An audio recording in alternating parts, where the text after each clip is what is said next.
मुअज़्ज़ज़ हकम साहिबान और तमाम साहबाइन इकराम, अस्सलामु अलैकुम वरहमतुल्लाहि वबरकातुहू।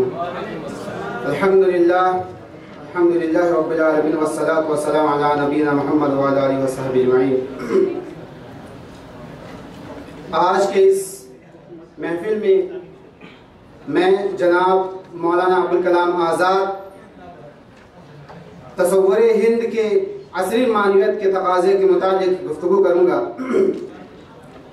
मोहतरम सामाईन इकराम, मौलाना अबुल कलाम आज़ाद के बारे में आप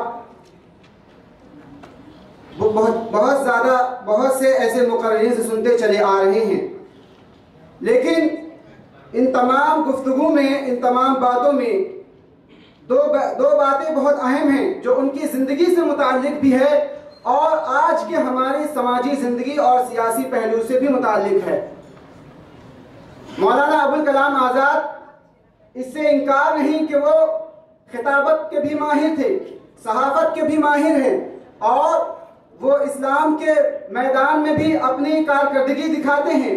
लेकिन जब सियासत की बात की जाए तो उन्होंने सिर्फ मुसलमानों की नुमाइंदगी नहीं की है, माना कि उन्होंने सियासत में बहुत अच्छा मकाम हासिल किया है, लेकिन उन्होंने ऐसी नुमाइंदगी नहीं हासिल की जिससे एक तरफा या एक जहदी को तोड़ करके वो मुसलमानों की नुमाइंदगी करते हो। मौलाना अबुल कलाम आज़ाद की शख्सियत और उनके अफकार और ख्यालात का अगर जायजा लिया जाए तो उन्होंने न सिर्फ हिंदुस्तान बल्कि पूरे दुनिया के लोगों को एक कौम और एक मिल्लत बनाने की फिक्र पेश की थी और ये पैगाम वो जामा मस्जिद के मिंबर से दिया करते थे।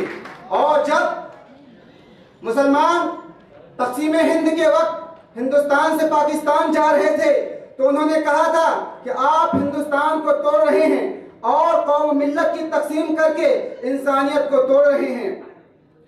मोहतरम सामीन इकराम, मौलाना अबुल कलाम आज़ाद की शख्सियत अपने अफकार और ख्यालात में यकता है और अपने वक्त में यकता है, लेकिन हम मौलाना अबुल कलाम आज़ाद के अफकार और ख्यालात का जब जायज़ा लेते हैं तो हमको ये मालूम होता है कि 70 साल जो आज़ादी के बाद से गुजर गए हैं और मौलाना अबुल कलाम आज़ाद के खिताबात जो जब से लेकर अब तक हैं उनका तज्ज़िया करने के बाद हमारे दरमियान कहीं भी नजर नहीं आता। मौलाना अबुल कलाम आज़ाद हिंदुस्तान के तमाम मज़ाहिब और तमाम मसालिक और तमाम तहजीब और सकाफत को एक साथ रहने का पैगाम दिया करते थे।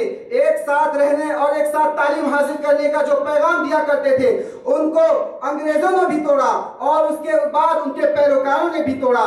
और मौलाना अबुल कलाम आज़ाद की शख्सियत जब उन्होंने ये पैगाम दिया कि हम हिंदुस्तान को एक नज़रिए से देखें, हिंदू मुस्लिम की तकसीम से ना देखें, लेकिन हमारे दरमियान ऐसे शरपसंद लोगों ने उसको कबूल ना किया और हिंदू मुस्लिम की तकसीम करके इंसानियत का पारा पारा किया।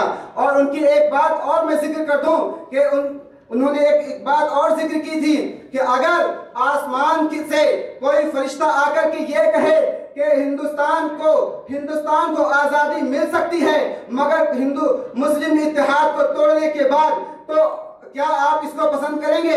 अगर हिंदुस्तान को आज़ादी दी जाए तो क्या आप तस्लीम करेंगे? तो मौलाना अबुल कलाम आज़ाद ने ख्याल जाहिर किया कि हिंदुस्तान को अगर आज़ादी नहीं मिलती है तो ये हिंदुस्तान का नुकसान होगा, लेकिन हिंदू मुस्लिम इत्तेहाद को तोड़ देने से पूरी इंसानियत का नुकसान होगा। मोहतरम सामीन इकराम, इससे हमें यह पैगाम मिलता है कि मौलाना अबुल कलाम आज़ाद ने तमाम मैदानों में से जा करके यही पैगाम दिया है कि तमाम कौम एक ही कौम है और वो कौमियत के नजरिए से यहाँ क़याम करें। जज़ाकुमुल्लाहु खैरन व अहसनुल जज़ा व बारकल्लाहु फ़ीकुम। अस्सलामु अलैकुम।